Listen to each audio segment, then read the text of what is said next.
On a crisp morning in June, Snowflake spread its wings and let the strong wind of Guadalupe Island help it take a first flight away from its home.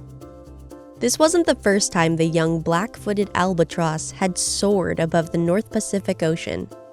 5 months before, as an egg, scientists flew Snowflake 6,000 kilometers from Midway Atoll in Hawaii.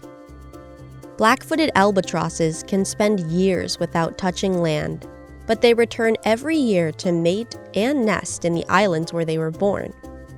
Midway Atoll makes up about 1/3 of the global breeding population alone. There, they nest on low-lying sandy beaches, but this makes their eggs and chicks very vulnerable to sea level rise and flooding. In 2011, a tsunami wiped out about 30,000 of their nests on 3 atolls. The International Union for Conservation of Nature lists the black-footed albatross, as well as their close cousin, the Laysan albatross, as near threatened. Since their breeding grounds are in peril, so are their populations. So scientists from Mexico at Grupo de Ecología y Conservación de Islas, and in the US, from Pacific Rim Conservation, had the bold idea to reestablish a population of black-footed albatrosses in a safer location.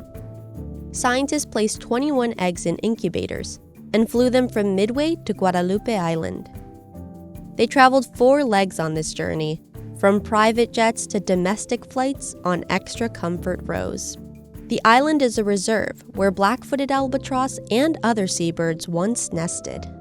Feral cats, introduced in the mid-20th century, ended the colony.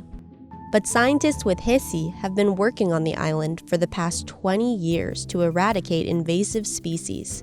They've made progress, but in the meantime, an excluder fence erected in 2014 keeps the southern part of the island free of threats. After the long journey, the Midway eggs met their foster parents, experienced Laysan albatross pairs. When 18 eggs hatched in February, the new parents fed and cared for their adopted chicks. Since scientists didn't know how well Laysan parents would raise the imported eggs, they decided to also try the translocation experiment with chicks. The team selected black-footed albatross chicks and covered them at night so they would not learn the Hawaiian sky and imprint there. The scientists repeated the journey across the Pacific in February of 2021.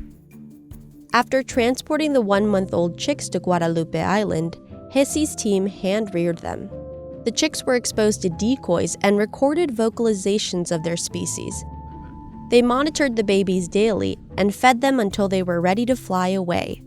All have done so. Translocations are not first-line interventions for saving species, but sometimes they're the only option. In the past 30 years, a variety of animals have been translocated. The conservation community hopes the experiment with black-footed albatross breaks ground for other similar projects. After the success of the Laysan foster parents, the team is planning to bring at least 80 more black-footed albatross eggs to Guadalupe Island in the next few years. But they won't know how well the project works until Snowflake and the rest of the first batch return in 5 years to start looking for mates. When they do, the scientists will be waiting for them with open arms.